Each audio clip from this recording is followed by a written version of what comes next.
De mare.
Hello, and welcome. It is Africa Week 2020, day 1.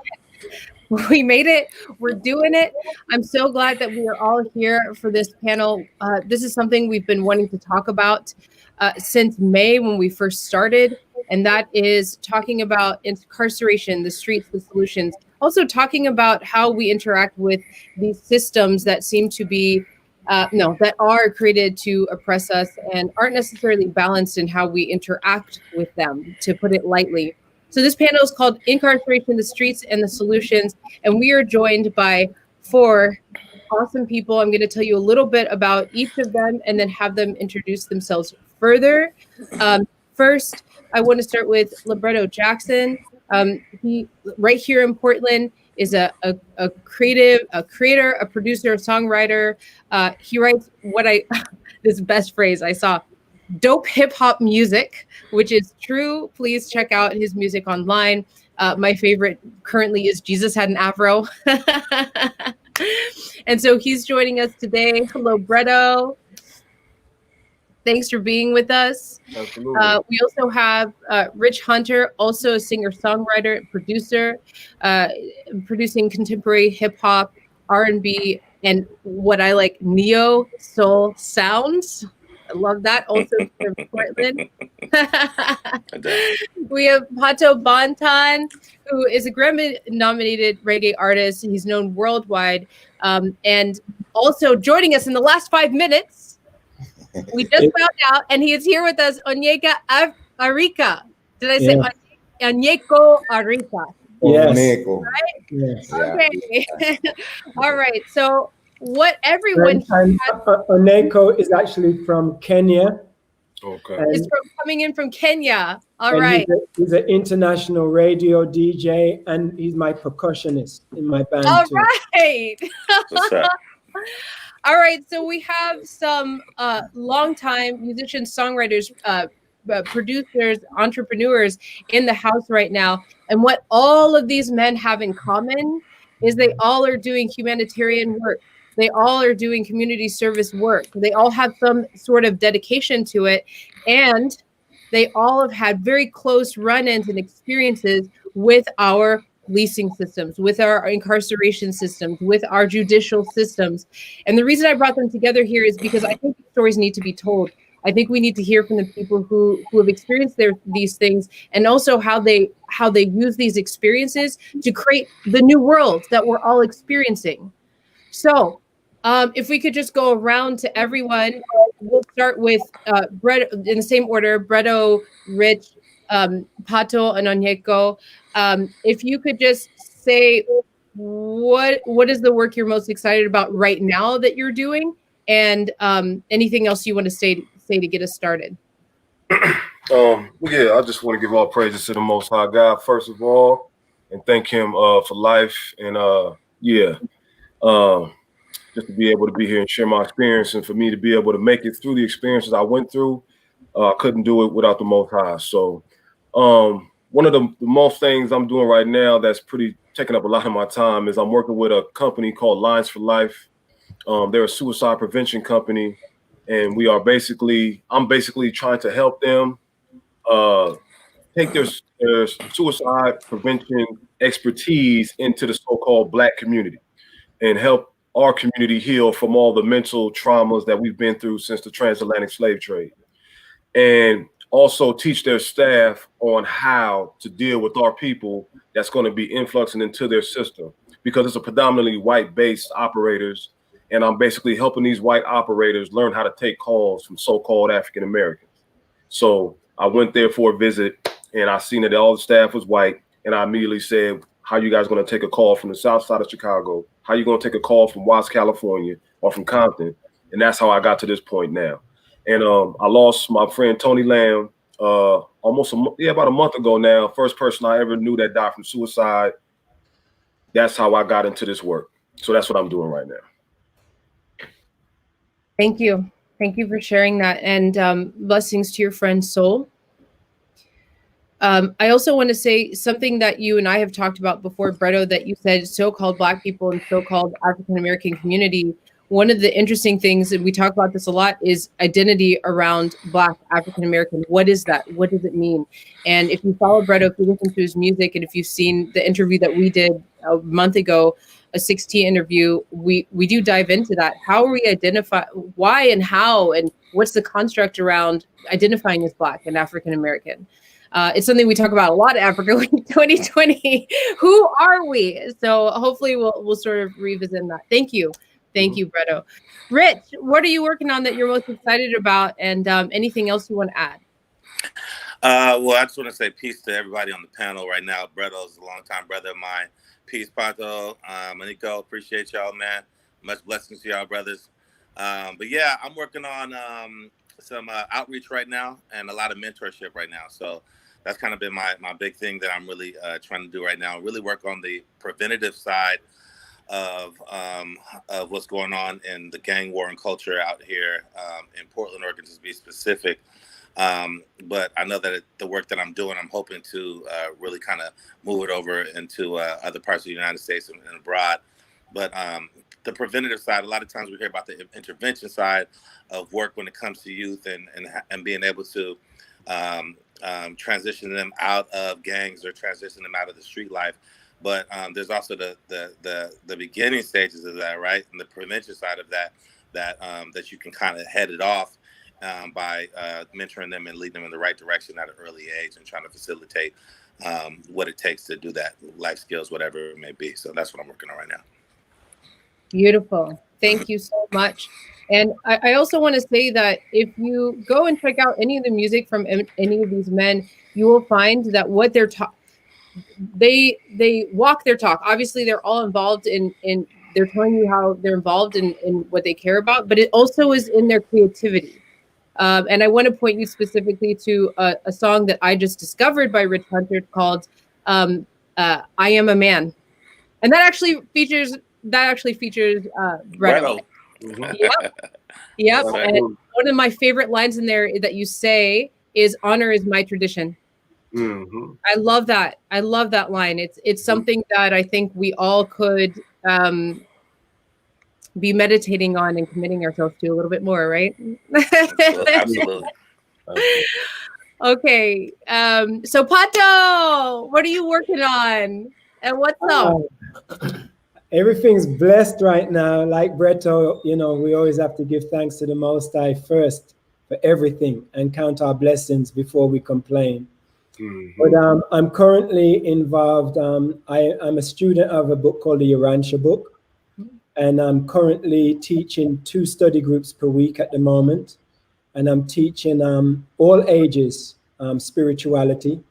I'm very excited that yesterday I had an 11-year-old boy call me, and he said, "Pato, you're one of my favorite artists. I've been looking you up on YouTube, and I found your music, and through your music, I found the Urantia book, and me and my sister want to join your study group." His sister's only 9, and he's 11. And I said, "Are your parents at home?" He says, "Yes." So he put his dad on the phone, and his dad is a Rasta man from Dominica Republic, from the island. And his dad is a big Pato Banton fan, and we were on the phone talking, because I used to be a Rasta too. So we were on the phone talking about Rasta and talking about music. And then his mom came on the phone, and I just had to congratulate them that their son is 11 and searching for spirituality, you know. And I asked them if their son is on Facebook. They said no, they've kept him off social media so they can keep them focused right now. Mm-hmm. And I just had to commend them, because their son, when I was speaking to him, I thought he was like 18, 19, because he's so mature. And children are a reflection of their parents, you know. So I really had to congratulate him. And when I spoke to the 9-year-old sister, she was just as mature. So I'm excited, because they're going to be, these two kids are going to be under my wing. I'm going to be personally training them in my knowledge. Mm-hmm. And if I can, at some point, I'm going to ask their parents to send them over to me and Antoinette, so they can spend some time with us at our home, so we can really, you know, focus on them for a while. Apart from that, I'm working with an orphanage in Uganda. They just changed their name because of the amount of work I've done with them, to the Pato Banton Foundation. And there's about 50 children there. And we just managed to raise money for beds for all the children, because they were sleeping on the floor. So we got beds for them, mattresses, covers, and pillows for them. And we're about to send them some books and stuff too. So that's another project I'm very excited about. I've also been offered a chance, me and Antoinette have been offered a chance to tour Africa next year, to go and spread the good news across Africa and get involved with different African communities. My next mission that I want to do is also to go to Antarctica. That's my next mission that I'm working on right now. That's the only continent I haven't been to. And I want to go and spread some blackness and some spirituality in the Antarctica area. Don't make you know, this, no. I'm also working with Oneko, but he'll tell you about his project too. And also Antoinette's project, as you know, is Wall of Moms International, which is in your area, Alexandra, in Portland. And we just got back from there, and we've been working with different organizations, bringing them together, creating partnerships in Portland, Oregon, and just helping to uplift the brothers and the sisters over there, and hopefully to improve the direction of things in Portland, you know. So that's a project that I'm very, very excited about as well. Yeah. So there's so many things going on right now, you know. Yeah. There's so much to complain about, but there's too much to be grateful for and to be positive about. So I'm going to stay on the positive tip. Yes. So I'm going to pass you over to my awesome brother. Yes, Oneko Arika, who jumped in right before we started, who was just ready to say hello. We just met. Hello. Welcome. What I do know about you is that you have an organization called March for Kenya Kids. March 4th, yeah. Yeah, March 4th, Kenya Kids. March 4th, Kenya Kids. Yeah. All right. Yeah, that's okay. So I also would like to start like my brother Pato and Bretto there. You know, we always give thanks to our maker, our creator, every time, not just one time, but every minute of the hour and every second of the day, you know. We always give thanks. So, man, I want to give thanks. And also to our ancestors, you know, because of their physical existence, they passed us this physicality, you know. And with all the blessings and their powers and their capabilities, they are all endowed in us, you know. We just have to find them in a this year time. Mm-hmm. So we always give them a big thanks and mention. Yeah. Mm-hmm. Okay, about my work, I don't know what I can say because I do a lot of stuff, but I'm basically, you know, in music. I like to write, you know, and compose. I do just a lot of poetry. Mostly I write in English, but also in my languages, you know. From Kenya, we have like 41 languages. I can speak about maybe 20 very fluently, but I can understand about at least 38. I can know what they're talking about. So Yeah, apart from working with Pato, of course, touring with him every once in a while, I have the project you mentioned back in Africa, which has been going on now for close to 12 years. Every Saturday without fail, only it stopped a little while with all the COVID. lockdown and stuff. But now it's back on. And even actually we are getting more kids than we were getting before, because now the kids have more time and more energy. The last two classes we have had an average of at least 35 kids. So that's one thing that's really close to my heart. I've been doing it all my life, and even now I was inspired to start it is because of exactly what Pato told me is happening, because it's through my experiences. And I just say it is the maker and my ancestors. They brought me here in this realm for a reason, and it is now upon me to find what they called me to do, and I will find it. If I'm true and open in my heart, it is inside me. But according to what happened and the powers that be, somebody wanted to change the way nature worked, and probably they succeeded to some extent, because now everybody is kind of disoriented. People are looking for solutions that are inside them from out there. And it's getting more and more worse, because I was telling Pat earlier today, we are biological beings, but you have been trying to be set and working on a mechanical time, the mechanical clock. You want to control to the second how long it will take for the rose petal to blossom. No, man. Even growing stuff here, I had a little bit of a challenge, because in Africa, all you need to do where there is soil, till it, put a seed, cover it, so long as no people step on it, no animal, it's gonna grow. And you water it, it's gonna grow. But here you have to measure and the water, and what I was like, really, it's really kind of different. The natural way is really out of touch. Everything is kind of too superficial until, I've been coming here for like 14 years, but what I've experienced, maybe it's a story for another day. But so apart from the project in Kenya, which we run every Saturday, even now we don't do very much work on our website. We use mostly Instagram, because there also we have a good outreach, and we have built a following, and we just share our stuff there, So it's at March 4th, Kenya. You can check it out. Yes, I did put that in the comments, and I want to thank you for jumping in this last minute. And I know right now we have about half an hour before Bretto goes, and you two are going to be staying on a little longer. So these first couple of questions I want to sort of pose, mostly having Bretto and Rich, who has kids with him, sort of answer. I want to make sure they answer to them first. Yes.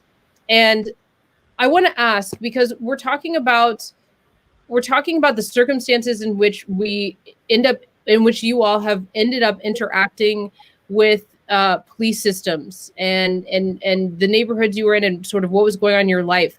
And so I'm wondering if you have anything to offer to sort of give us insight to, like, what was your life like, and what was your neighborhood like when you had your most significant interaction with police?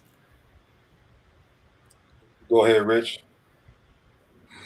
Okay, well, my interaction, I came up in Northeast Portland, and Northeast Portland at the time, if you've been in Portland, then you know that right now is quite gentrified, right?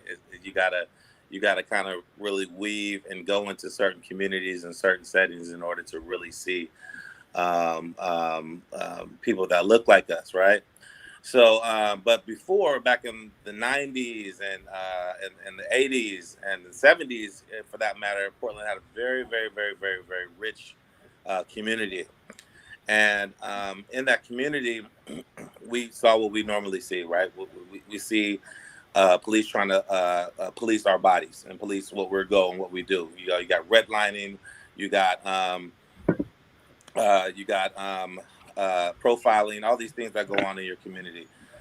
So as a youngster, we learned pretty earlier on that in our eyes that police weren't to be trusted like that. and that we needed to just kind of duck them as much as possible, and even there's times even if you wasn't doing nothing, you know what I'm saying, you still was trying to duck them. That was just the bottom line to it. We had times I got pulled over plenty of times with different people and friends of mine, and they will pull them out the car, you know what I'm saying, and say, well, what are you doing with this guy over here? The people that I was working with, artists that were white, were not, they'll pull them over and say, well, what are you hanging out with this guy for or not? You know what I mean? I had another encounter where I've had an officer, have me down on the ground with his knee in the back of my neck and pepper spray me, breaking the mace when I'm already handcuffed and tell me, hey, I hate you and your kind. I should kill you right now. You know what I'm saying? I'm young. You know what I'm saying? Hearing that. So can I just interject here too? You said that you had a police officer with his knee on your neck. Correct. And I just want to point out to everybody who's watching. Oh, there's those. Hey guys. To everybody who's listening, is that this is something that is a common practice, and that when we see online somebody killed in this way, like George Floyd from a few months ago, something that a lot of our Black men have experienced firsthand. So anyway, I just wanted to introduce. Oh, hi, children. Hello. Hi, babies. Hi, little babies. This hi. Is live right now, guys. So can you say hi? Say hi.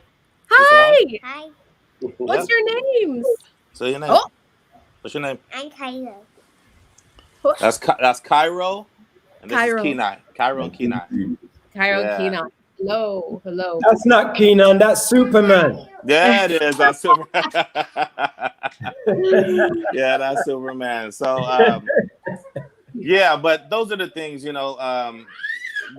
that is regularly seen for us, as youngsters coming up, and it's a different world to hear that if you're not accustomed to that or seeing that, but it truly has been regular for us. Yeah, give me a sec here, guys. So, Bretto, Mm-hmm.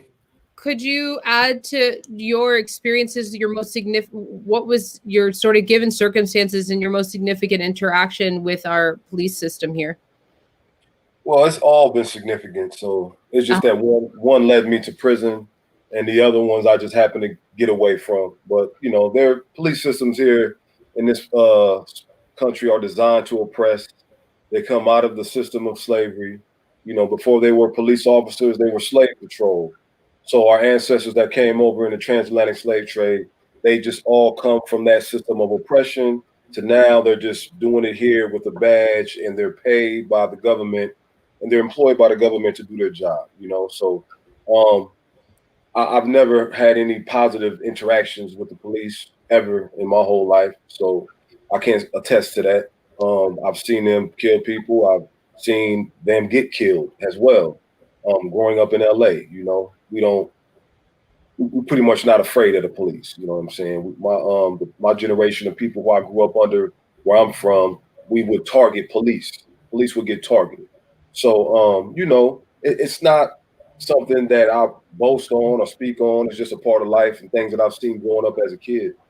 But the interaction that I had in the South Bronx in New York when I went to prison, it was a regular thing. Niggers, just talking stuff about you, racial slurs, while I'm cuffed on the ground for 2 hours. You know what I'm saying? Before I entered the system, and then dealt with it 100 times more, even by so-called blacks who are working as COs in the prison system. So yeah, there's nothing positive that I can say about this government's police form. Mm-hmm, mm-hmm. And can I pose that also to Pato and Onyeko briefly? What were your circumstances and your significant interactions with policing in your areas? Well, growing up in Kenya, in Africa, the policing is kind of different, because there it's even worse, because it's your fellow brother from some time, even like what they call the tribe, the same community, you speak the same language, who will just oppress you. So from my own experience with the police also, I've not had any, when I was growing up, most of my interactions were bad with them. But growing up and in the hood, I had to get smarter, because even how I ended in prison, it was because of influence, you know, because my friends would plot to come and break into my house. For example, in my instance, I grew up with sisters. I was the only man in the house with a single mom and like 6 sisters. And I'm lucky you. 9-year-old, you know. So the boys would plan, that house only has women, we can break in. And my mom was hardworking. She was working for the government. She had material things, you know, which other people didn't have. So they planned to come and try and rob my house at night, break into the house. But from being young, I just started planning and like putting like a booby trap, and I caught them before they opened the door. Everybody woke up with all the women screaming. They ran away. So I knew the only way to prevent that is to be their friend, be their company. So in that way, I started hanging with them, and I was like, you guys are not even smart, you know. And I realized that after that, I got in trouble. But yeah, I went to prison when I was in high school. I went there because of just peer pressure. We beat up somebody, we end up in prison. And even after spending time in prison, I missed school for a very long time, for almost 2 months. And when my mom secured bail for me from prison, all my family, they thought, boy, he's done from prison, done. But I stayed 2 days, and I go wake my mom. I tell her, you know, mommy, I want to go back to school, already dressed in my uniform, because I was a day scholar. I was like, what? The surprise, she gave me the fare. So I was able to go back to school. And then I started thinking about, wow, really? Because even in school, they were kind enough to accept me without questioning where I was or anything like that. And so eventually I just sat down and was like, when I'm going to be 30, will I going to be keeping this company and running around mugging people in the hood? No, I want to do something else with my life. But now the guys, I had earned their respect. They knew, if it's being bad, I can be badder than bad. So that's how I ended up there. So after a while, I was able to just settle down in high school. I went to sports. I started boxing. I focused. Then while boxing, I picked up music. There was a music band practicing. And just like that, I was like, okay. And then after high school, I didn't really figure out what I wanted to do, but I was still writing a lot. And then I was still doing some traditional music. My house is full of drums right now. If we turned it around, it's like a whole village, you know.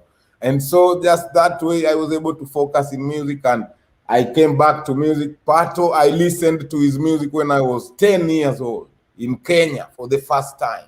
And now look, we are doing this interview. He never even knew I've been to prison. He has never been. He never knew until today.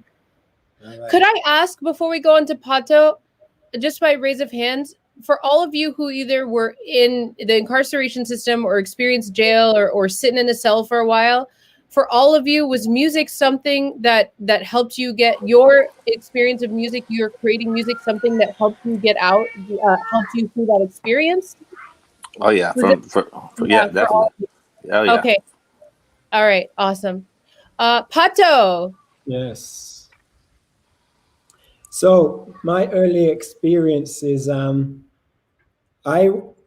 my mother met my stepdad, our family had already been split up because of a previous marriage, which was pure violence. And my own dad disowned me before I was born.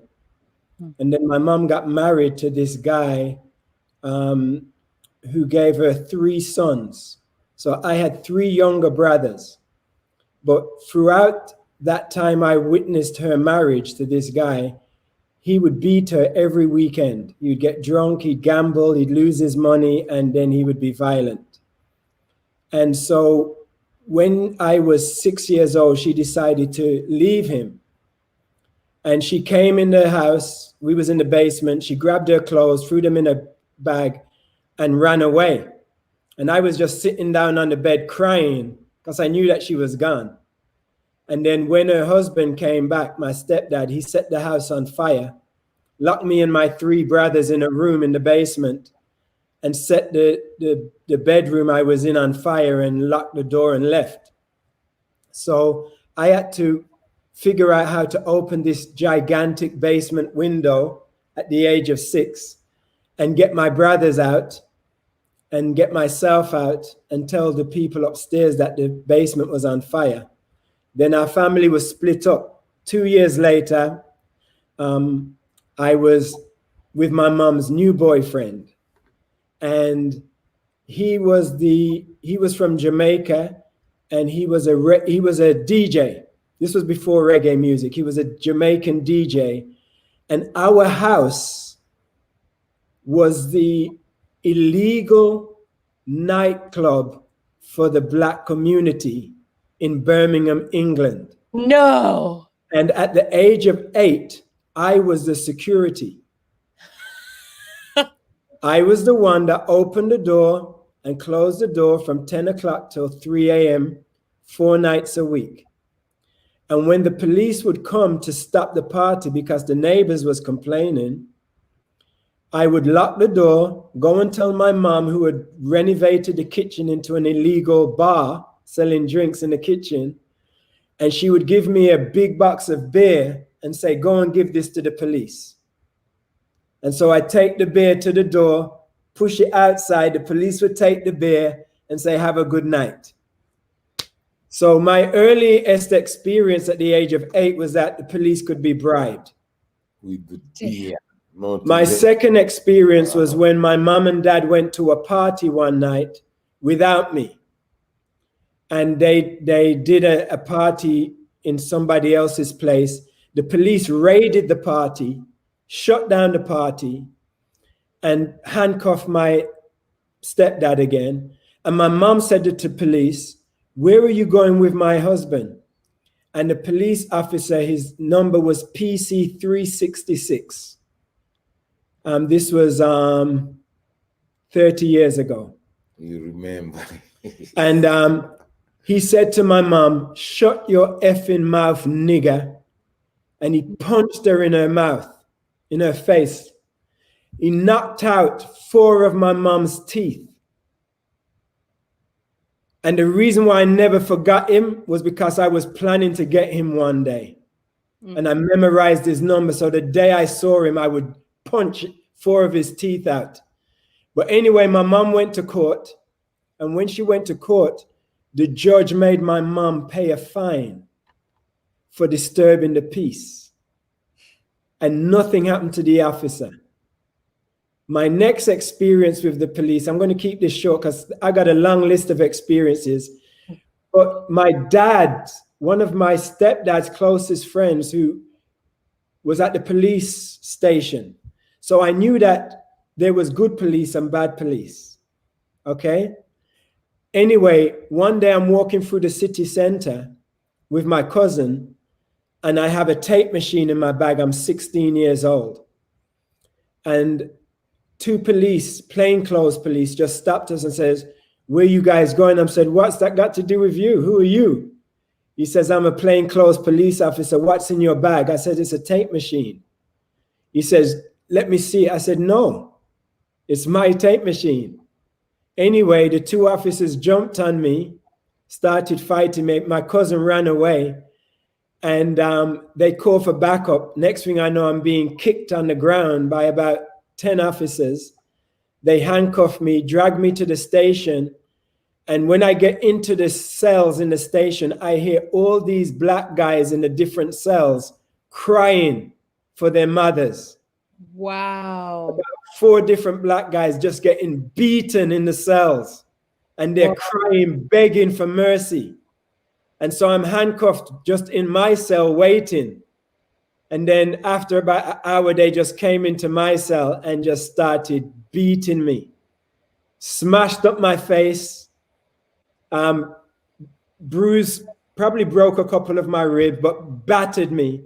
And then they told me that they were coming back in 5 minutes to do more damage to me.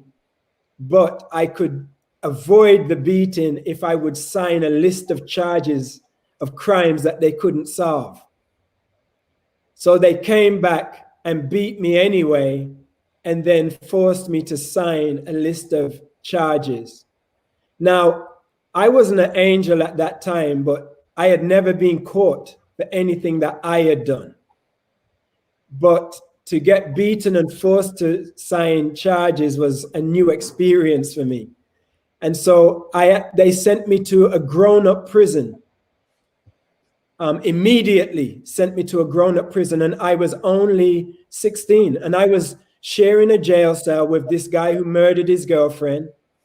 I shared a jail cell with another guy who was cutting up babies with razor blades, and then trying to avoid getting beat up in a grown man's prison. And then when I went to court, I had an all-white jury, and my lawyer said they have no evidence for any of these charges, and we have photographs showing the damage they did to my client's face. And the jury said guilty on every account. And so I ended up doing 1.5 years in prison for charges that I did not commit. And I observed corruption in the prison detention center. But I didn't waste my time. While I was in prison, I wrote a book of philosophy. And I wrote about 50 songs. And my motivation was, as soon as I came out, because even when I got locked up, I was on the front page of the newspaper saying, "Rising star goes to jail." I was just on the verge of getting into the music business big time. And I was in the newspaper. So after 1.5 years, I was just focused on coming out. I educated myself in jail. I learned to trade in jail. And when I came out, I just devoted my life to doing my music. And I've never looked back since. Wow. Thank you for sharing that. It's staggering to hear all of these stories from all of you. And it's also incredibly inspiring knowing the little that I do know about each of you in what you've decided to create, not just for yourselves, but also for other people who have the potentials or are in these situations that mirror all of the situations that you were in. We have Guan from Manchester, UK, saying hello. If you're out there, let us know in the comments where you're coming from. Let us know and give us a word that describes how this is landing for you in the comments. I want to ask, I'm looking at the time and I want to honor that we're coming close to 2:15 here in Portland. I want to ask, and I'll post this to first Bretto and Rich. What do you feel, and only please share what feels comfortable to you, but what do you feel were some significant changes within you as far as who you were as a person, as far as like how you were experiencing this world once you got into a cell, whether it be incarcerated or you know, look at that little boy, into a cell, whether it be in jail or prison? What can you remember significantly that started to change about you?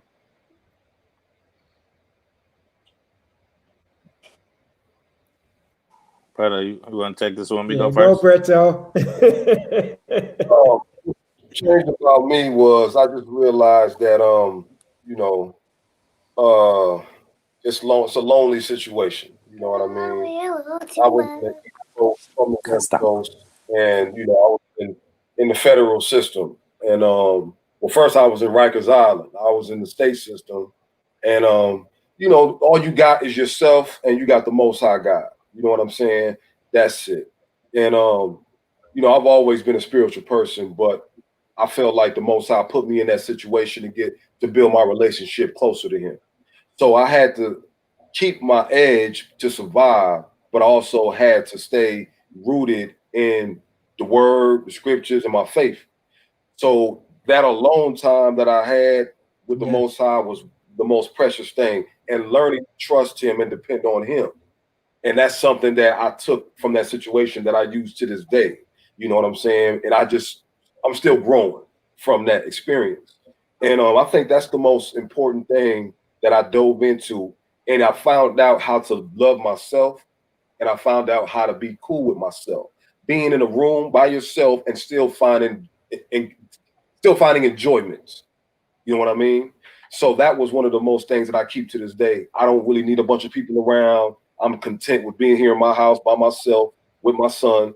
I'm having a good time. You know what I'm saying? Like, I don't really need nothing else. And I keep that same regimen to this day. One of the quotes that I want to interject here that I found from you is, you learn to be happy sitting in traffic with nothing. You got freedom, you got life, everything else is secondary. Period. That's it. The Most High, good health and life and freedom. Well, this so-called freedom is what we got here in America. But yes, exactly. With that, I'm good. So I would say that's probably one of the most significant things for me. Wow. And that's really important. I think it's a critical thing, because as we're in this world, this revolution that's going on, this new world that's being birthed, one of the things that I'm finding is that so much of our fussing and fighting against each other when we could be working together, I feel like at the root of it is that people don't know how to be happy with themselves and spirit, or God, or whatever that is, whatever that is for them. And I think what you're talking about is it's a core foundation of how we practice to be humans on this earth, that if we could all be in practice of that, all be able to achieve that to some degree, things in this world would change very quickly, I think. Absolutely. Yeah. Thank you for that, Bretto. Yeah, well, and like Pato was saying too, I had a similar experience with when I came in the streets as well, and so I have a couple of felonies because of it. One of the felonies, there's a situation in which they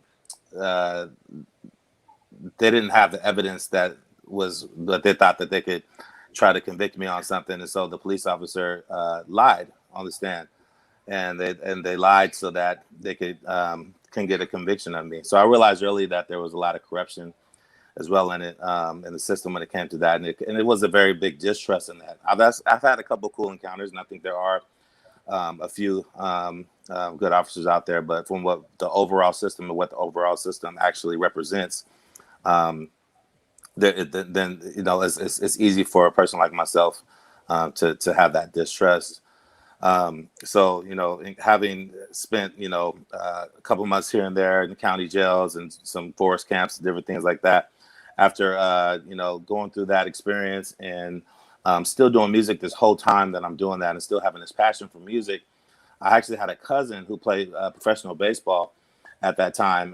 His name was Brian Hunter, and we've always been like super tight, and then kind of finding myself with that. He was like, "Yo, man," like he's like, you can keep running these streets and make that happen, or I'm doing this baseball thing, man. I can invest in you. We can make this happen, and we can travel with me, and we can just really try to change your life around. And everybody doesn't have this opportunity, but I did, and so it was kind of a easy choice for me at the time, because I was just like, I don't want to just keep running these streets and keep doing this. So I ended up being able to travel with him and travel different places and meet a ton of different people and tour. And through that experience, I realized that having someone look out for me and having a mentor in my life like he was exactly what was needed for the younger people around me. So I started working with Salvation Army camps and different people like that. And actually, I was head counselor at a camp and crisis intervention specialist, and really helping these people that were coming in from all over the world who were dealing with inner city kids, and letting them know, like, yo, these kids are not different because they come from the inner cities. They're just like any of these kids out there. They all have the same different problems and different things like that. So you need to approach them and how you deal with them on the same type of level, and don't think that just because they're in the city that you need to be any harder on them than you would any other type of kid, right? So I was really teaching and helping to let these other people who are coming from all over the world how to treat us, and how to respect us. So ultimately, once again, just really, giving praise to God as well for all that He's given me, and just taking the wisdom and also one thing Bretto said is just kind of like self accountability. I know that I wasn't an angel. I know I did a lot of different things that took away from my community. So giving back to my community is huge for me right now. It feels good to be able to be a blessing to my community these days. So. Thank you, Rich. I appreciate that. And one thing that has been consistent in every conversation you and I have is your sort of alchemy of the different things that you're doing that you can continue to like you bring your it seems to me that you're bringing your creativity in very specific projects. Some will be revealed later in the year, but some specific projects in the communities around you, you know, and I really appreciate that about how you're working.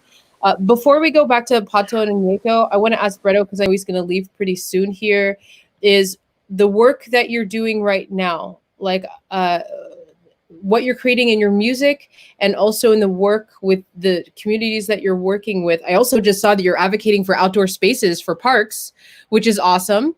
Could you just tell us a little bit, anything you want to share about how once you got out, how you sort of got into the work, and whether it's music or the communities you're working with, how you sort of got it, how that part of your journey sort of opened up when you got out? Real quick, because I, just trying to make sure I say that brother some time. Yeah. Well, before I was in prison, I was working at SCI and I was mentoring kids through music with my man David Jackson, DJ OG1, Portland Trailblazer DJ. So I did that for like 8 years prior to my incarceration. So once I got incarcerated, I pretty much just gained a lot of knowledge of self. I gained a lot of financial wisdom from the guys in there doing a lot of time, a lot of the Wall Street dudes that were millionaires and were giving me all this game on, financial wisdom and stuff. And I also wrote like damn near 400 songs during my 5 years. I did, wow. 60 months in there. So, when I came home, it's pretty much hard to get a job as a felon. Now I'm a violent felon as well. So, that was another barrier to me doing some things. So, all praise to the Most High. He connected me with an organization, Rosewood Initiative. I started volunteering there. From there, I ended up landing a job at Southeast Works as an employment specialist for at-risk youth, 18 to 24.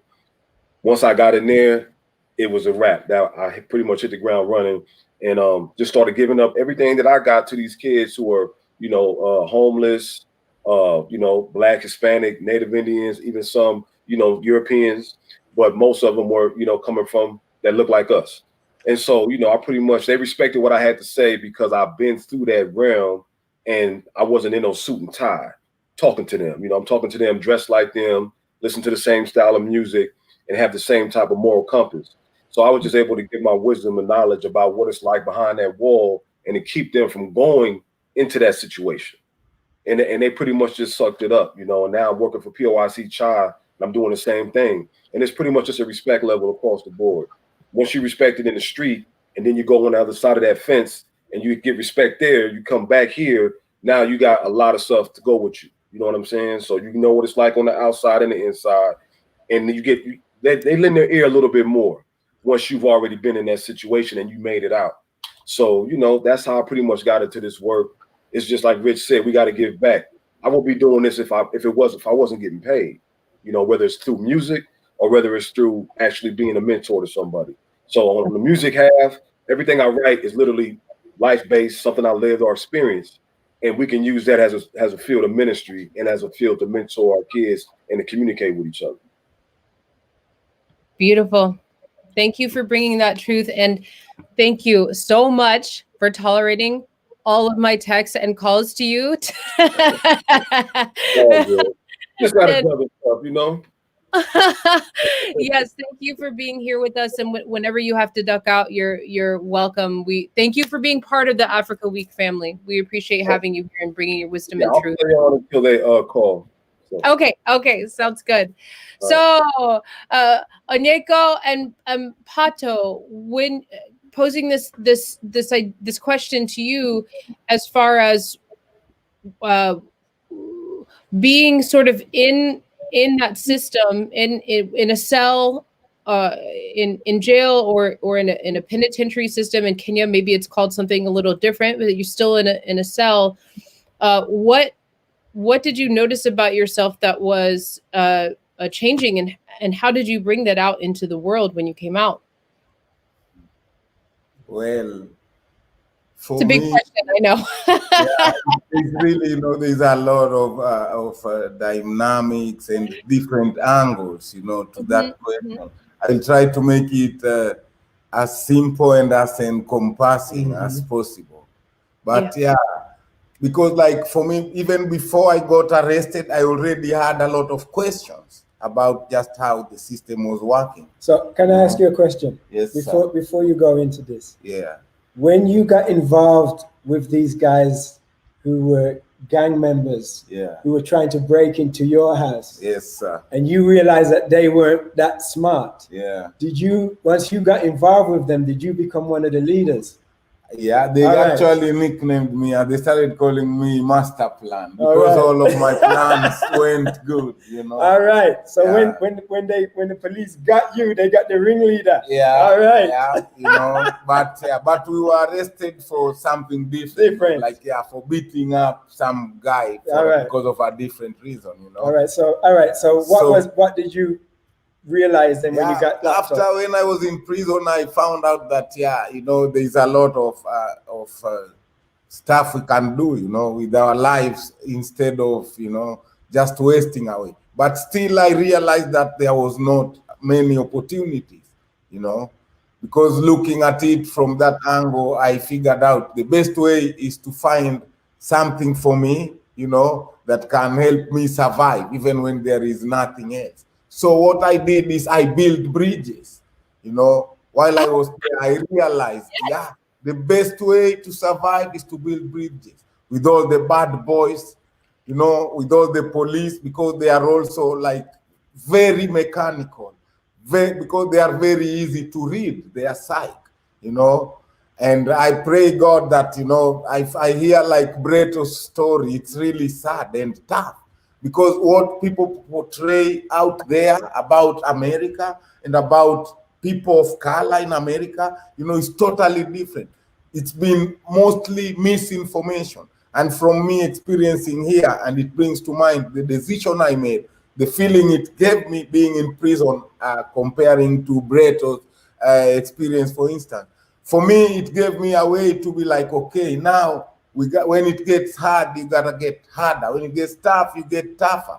So I played also like there what he said, I found the thin balance, you can be a bad boy and still like the Robin Hood thing there, where if you're gonna be a bad boy, not in your neighborhood where people don't know you, but in your neighborhood, create respect and honor, And for me, I'm blessed it came to happen like that. And then when I followed the arts, I found out, okay, I was really talented because I went to art through boxing. That already was kind of respect in the neighborhood. So being in jail, I realized, okay, man, I have all these talents. I'm very good at boxing. I can drum good, and all this stuff because I had grown too. When I came out of prison, I decided, okay, now a different course in my life. I started being more creative, like doing even handiwork. I started making beadworks, and now instead of that kind of crime, I organized my friends and we started like, because we have the buses there, they're kind of private, but they are the public transport. They are privately owned. So I told my friends, look here, we got this opportunity. Let's go talk to the owners of these buses. The people who organize, because they have to have an order, who gets there first, who gets to pick passengers first. Otherwise, it will be chaos. We told them, you gotta give us that work, because otherwise we are gonna wait for the passengers when they alight and then we'll take their money.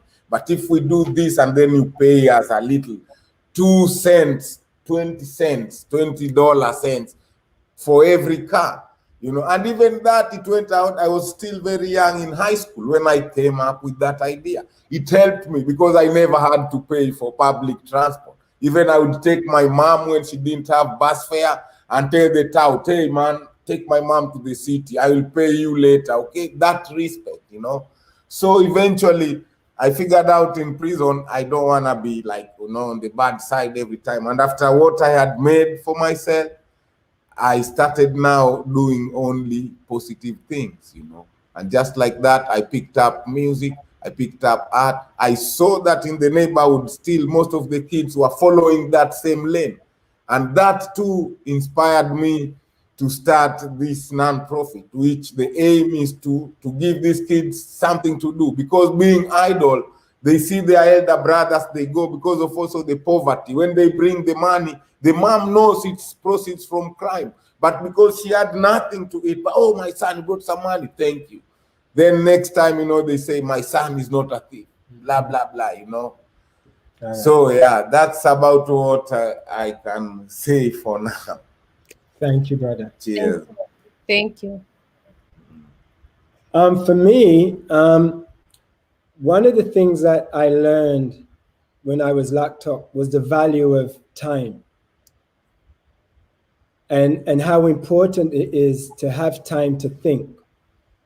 Because when I was on the street, I was just in a race. I was just running with the brothers, running after the girls, running after my career, running after the money. And I never really had the time to really sit down and really reflect on, who am I? Who do I want to be? Where do I want to go with this journey I'm on? And it was that prison time that allowed me to know, wow, this is really a blessing. Because now I have a chance to really sit back and reflect and plan. Yeah. You know, I can write my songs, you know, I can work out. You know, I was never so fit as when I was in jail. I had all the time in the world to work out. My songs were awesome when I was in jail because I had all the time to think. I wasn't writing and rushing because I had something to do. I was 23 hours a day in a cell, you know, and sometimes it was 24 hours a day. So there was no rush, you know, so that's one of the blessings that I had. The second thing I would say is I learned how to appreciate freedom. Because before that, I took it for granted, you know, and the combination of those things have allowed me to enjoy life since I've come out of jail much more, and also to appreciate the time that I can devote to other people, you know. So I'm just every day counting my blessings. And sometimes, you know, I've been out of jail now. What am I now? I'm 59 next week. You know, so I've been out of jail for 40 years. And even now, 40 years later, I can still open my front door and walk outside on the street, look up in the sky and say, I am free today. Thank God for my freedom and the gratitude I have, even under quarantine, that I can still step outside and take a nice breath of fresh air without somebody calling me by my second name and number. And I can walk down the street as a free man. That is a blessing that you have to go to jail to really appreciate the blessing of being a free man. And one more thing I want to say quickly, okay? I know that Rich is busy, but I want to say something really quickly. One of the greatest blessings I ever had was when I was doing a world tour. And I got a phone call that 2 of my sons were shot in a drive-by shooting. They were only 10 and 11. And as I'm looking at Rich's sons, it just brings that back to me, that we have to protect our children, you know, not only from the police, but from bad people in our community. And my kids were only 10 and 11. I get a phone call. I'm in Australia. And I get a phone call, Pato, 2 of your boys were just shot. And so I'm like, all right, where are they? Are they dead? No, they're in hospital recovering, but they got shot with a shotgun. So I tell my band, because I was getting all of these dreams and visions, that I needed to go back to my community. And I couldn't understand what these dreams were. But once I got that phone call, it was like, right, this is it. I'm traveling the world doing all these things in other countries, but I ain't got no time to do something for my own community. Mm-hmm. So I went back home and I went looking for the guy that shot my boys. They didn't kill them. I went looking for him. And I found out it was one of my friend's sons who was trying to kill somebody. And my sons saw this guy with a shotgun and a mask trying to kill a guy in a car. My boys ran up to the car and said, "Gun." The guy in the car flicked his seat back and the guy fired the gun and it went through the car, tore the roof off the car, and everything, glass, pellets, shrapnel, everything hit my boys on the other side of the car. And so I said to myself, I have a choice now. Either I go and kill this guy that almost killed my boys, or I use this energy that I have, this anger I have, and fight this crime, this gun crime that's going on in my city and try and make some changes. So anyway, long story short, I left school with no grades. I never did my exams. Long story short, I set up a school for the kids on the street. It was a school of music to teach them how to DJ, how to sing, how to dance, how to produce, everything. And I hired all the top producers, singers, dancers, DJs in my city to come and teach in my school. Next thing I know, I'm the head of music at the biggest college in my city. And I bring my school into the college. Next thing I know, I'm assistant director of creative studies at another college. Next thing I know, the police come to me, the police department come to me and say, "Pato, will you work with us to help reduce gun crime across the city?" And I say, yes. So I'm working with the police and I'm going into all the most dangerous communities, risking my life, talking to gang members, getting kids to leave the gangs and come into school and come into college. And at that time, I was #1 in the charts, in the British charts. So I was very famous. And all of these kids was looking up to me and like, yeah, we want to work with Pato in his studio. So I was attractive to these bad boys, you know. And the next thing I know, the BBC called me and give me a lifetime achievement award and tell me that my work with the crime and safety department has reduced gun crime across my entire city by 50%. Wow. And so I realized that when you have a passion and a drive to do something positive for other people, because this wasn't for me, this wasn't for my boys, you know, my boys recovered, they were under my protection and my guidance, but there was a lot of kids who had no guidance, no one that loved them. And because of a lack of love in the home, they found love in gangs. That's where they found their family. That's where they found people who would stand beside them and have their back. But when I presented them with other opportunities and another community that would love them and look at their talents and respect them, it gave them a chance, you know. And a lot of kids, even today, still contact me and thank me for taking them out of the life that they was in, you know. So, and I also say this to say that we can work with the police, you know. It is possible. That it's not easy, but if we try in certain areas, it is possible to make the relationship between the community and the police department more reasonable and more understandable, which will help lessen the amount of crime that is done to us by the police department. I agree with that sentiment as well, by the way, Pato. Thank you, Rich. That is extraordinary. And thanks for sharing that. And I feel like you and Rich have a lot to talk about. Just both of you have a lot of similar interest in like, I know once I was talking to Rich and Rich was talking about being on the street while the gang violence was rising, being on the street, just like to literally stand in between the gangs coming at each other. So I hope you two connect if you feel resonant. I hope you both connect with each other. Yeah. Absolutely. I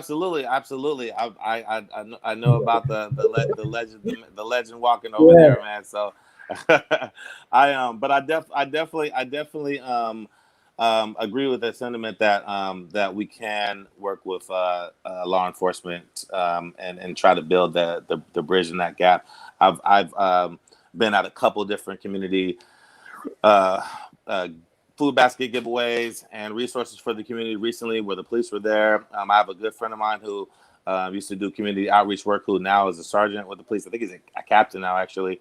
And when you talk about community policing and somebody actually going in and work with the community and knowing who the community is and what that looks like, a lot of times these officers don't live in our community. They don't know anybody from our community or these things. They'll go back to Beaverton at the end of the day, but don't have any real input on what it looks like to be in the actual community and make that happen. And so there's definitely a lot of there's some good talk about what reform looks like, what it looks like to actually work with the community and to bridge that gap so that there can be some trust. Because the bottom line is that that we need to feel safe in our communities. Our kids need to feel safe in our communities.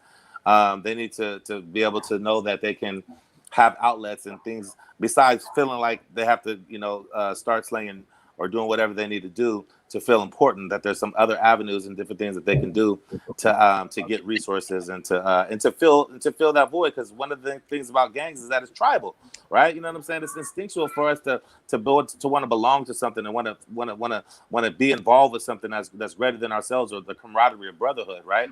And so that's why we turn to gangs sometimes, and that's why this thing is so alluring. So being able to create foundations and create groups and create music and different things that draw that same brotherhood and draw that same camaraderie is where the focus should be for us. And so I'm just super grateful for the opportunity to speak to everyone out there, to share this platform with Pato and Aniko and Bretto, and you, Alexandra. I appreciate you inviting me. I got two beautiful boys here who demand my attention right now, and there's water running in the background. I think I'm gonna walk into a flood here in a second, another room here. But once again, I appreciate you all, and I gotta run here. Much love, peace, and blessings to you all, and thanks for letting me share my experiences. Let's stay in touch, brother. I would love to. Stay in touch. Seriously. Okay. Yeah. Make a song already. Yeah, I would love to. Hey, listen, let's all make it happen. Let's all make it happen. About this. Let's do it. Okay. God bless y'all. Blessings. All right. Bye.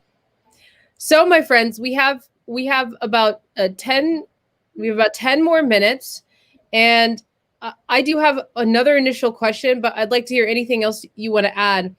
And my initial question is this: we're in this time of a global revolution of Black people, of people who are ethnically African, and also in Africa, and all the countries of Africa. It's happening everywhere. It's also happening in Europe. I mean, it's happening everywhere. We are in a revolution. People are going through their self-revolutions, which now is causing this, huge revolution we're all going through. And I wonder, what do you think? One of the reasons I had this panel is because there was a lot of interest in this movie 13th by Ava DuVernay, because all of a sudden people are noticing this like school to prison pipeline, right? And understanding, starting to have just wanting to listen to these stories. And so I wonder, do you think would be something that's important for people who are in this revolution, this Black Lives movement, what's changing in our world? What do you personally think is important as far as people understanding this particular system of oppression? What is important for them to understand, according to the experiences you've had in being incarcerated? What's important for people to understand when they're interacting with this Black Lives movement, this revolution that's going on everywhere? You want me to go first? Maybe I can go briefly, then All right, I have to leave. All right. Yeah, so I will quote on that. I will quote one of the very popular Kenyan leaders who fought for freedom. He was actually killed by the British. His name is Koitalel Arap Samoei. He's from the Nandi nation. You know what he said? If you wanna get the butterfly, you gotta learn his ways first and his movement and everything. That's the only way you can get him. So as much as we are doing this Black Lives Movement, Black Lives Matter movement, it should be there. For me, that's been all my life. It's been even Black Lives Matter, again, to show my fellow brothers in Africa that we shouldn't be doing this to each other. So the best thing is first learn what this system is about, how it works, and then the best way, for me, I think from my observation, it's based on violence, mostly. So once we say anti, we are still playing their game. I would say we find a way to counter it, you know, like water it down non-violently, not with their ways. But because once we go anti, it's like knocking heads. My 2 cents, and I hope this makes a little more sense for people, because I learned all this even long before even before I came to America. I learned about racism, and I read a lot about it. There are some books I would recommend. Dr. Frances Cress Welsing, The ISIS Papers, The Key to the Colors, and another one by another famous American writer. I don't remember his name, but the book is called How Europe Underdeveloped Africa. If you read those 2 books, everything about racism you need to know, from religion to politics to law to labor to entertainment, education. It's 9 areas, you know, there's sex and war also. What was the second book? The first one? No, I heard the second book, How Europe Underdeveloped Africa. What's the other one? The first one is The ISIS Papers. She's a psychiatrist. I think she died in the 90s or 2000s over the other day. Her name is Dr. Frances Welsing, Cress Welsing. She actually, that's the better book. It has a lot of references in there for other books. And yeah, once we people of African origin understand that, because even our racist brothers, it is us who have the healing. We have the solution to their problem, that is racism. Yes. We are the only ones who can solve it for them, because, you know, it's really deep. I will sign out with that. I love you all. So much. We are Africa Rising. Thank you. Yeah, man. It's watching even back again. Thank you again. Oh my God. Thank you, Nico. Bye. Well, you know, something I heard him say, Pato, is that you can't use the tools of the oppressor against the oppressor. Mm-hmm. And that's something that you and I, in a little bit of the work that we've done, have experienced, the emptiness that gets created when people use oppressive tools to try to solve the problem. We've experienced that. You've experienced that in your life. I see it a lot in activism groups and communities, and he's saying it there. He's saying that realization there when he was talking about the leader whose name I didn't catch, the Kenyan leader whose name I didn't catch. Mm-hmm. Yeah, I agree totally. So my response to your question regarding this revolution. Yes. I think what is happening right now around the world is, I believe that we're living in a time of revelation. Yeah. Yes. And in the Bible, it says that we will approach an age, a time of revelation, where we will witness good over evil. There will be a war of good against evil. And that good will eventually overcome. So from a scriptural point of view, I believe that we are living in a time of revelation. Yes. Like I said at the beginning of my involvement in this conversation, I read a book called the Urantia book, which I believe is a revelation to humanity. So that is also a revelation. that signifies this time we're living in. Number 3, the word revelation also means to be revealed, to have the veil lifted so that you can see clearly. And for the first time in the history of humanity, we all have cell phones, which allow us to see things globally immediately. Everywhere. Everywhere. Now, this behavior that we are seeing by the police, this isn't nothing new. It's just that when the police officer knocked out 4 of my mom's teeth, there was no one there to film it because there was no such thing as a cell phone with a built-in camera to film it on the spot. Yes. But if there was, the world would have been horrified at the sight of what that man did to my mother. Yes. But now everyone is equipped to just turn on their phone as soon as something starts and film it. So here we have another form of revelation. Racism and tribalism has always been in existence. This is nothing new either. Men have always killed men, have always killed women and children based on their tribes. If you look in the Bible, you'll see that the Jews wiped out men, women, children, even killed their animals when they were not in alignment with their beliefs. Yeah. Yeah. So, and when you look at Africa, Africans have been killing Africans. Look at Rwanda. You know, Africans have been committing genocide against each other because of differences of tribes. Europeans have been killing Europeans forever because of differences of tribes. So racism is nothing new. It is actually built into our system as a form of protection for us. But that's another story. What is not natural or built into our system is brutality especially by a group of people who are being paid to serve and protect us, to uphold the law, and for them to abuse this power. Now, this is nothing new either, because the police in Jamaica, the police in Africa, some of them are more brutal than the police in America. You know, it's just that we are entering an age right now where it's not just a revolution for Black Lives Matter. We are entering an age where it's a revolution against inhumanity of any sort.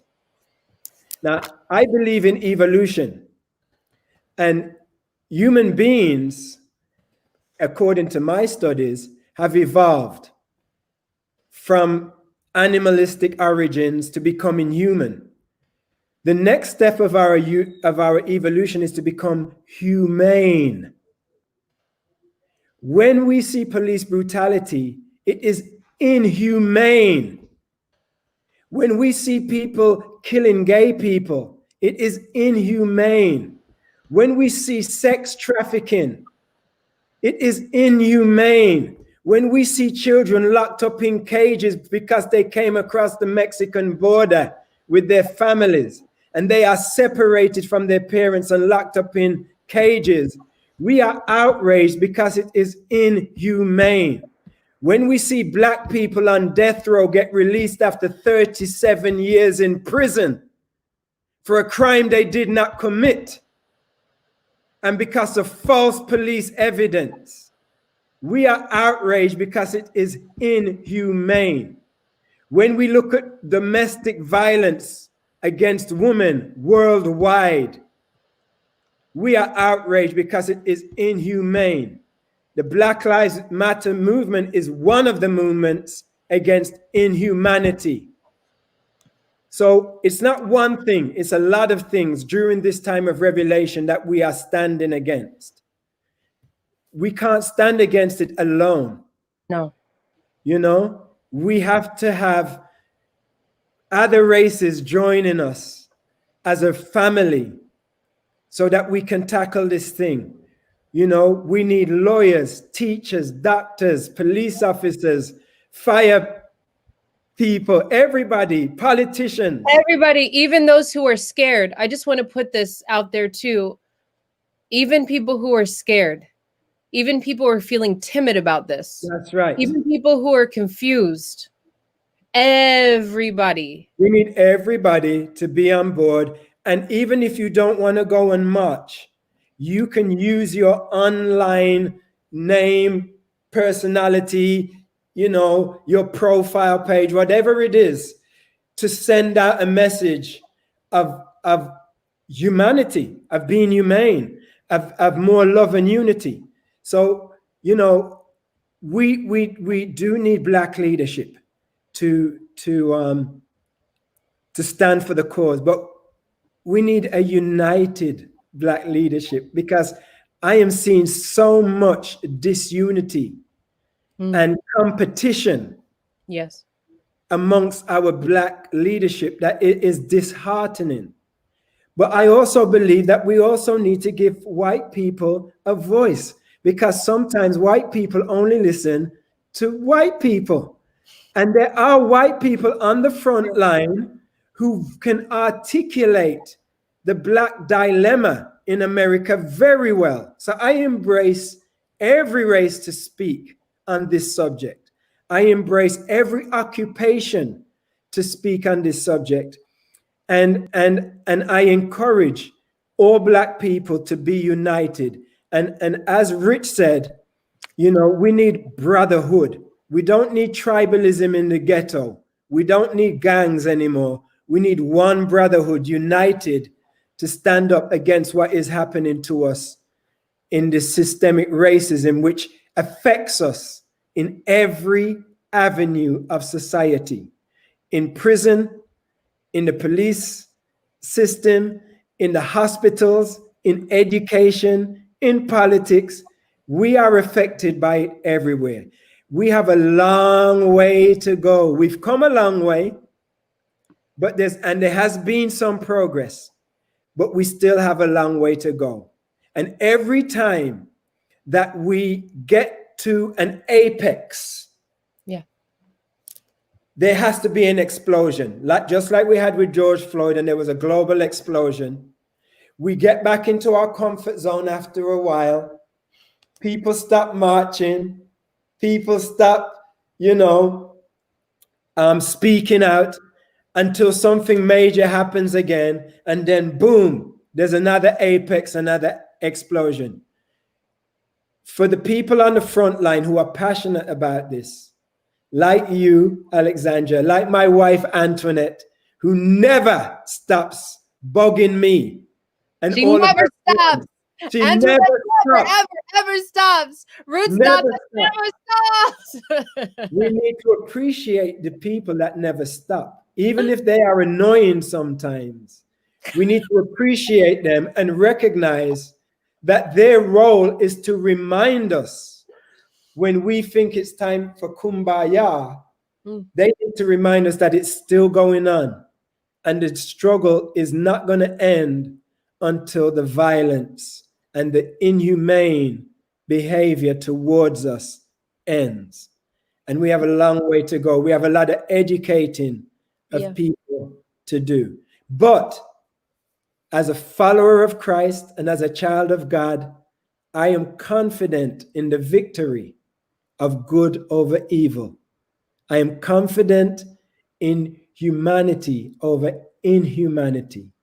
And I know that it's only a matter of time when we will look at this, just as we look at slavery, as an ugly part of history, as we move forward in a progressive way.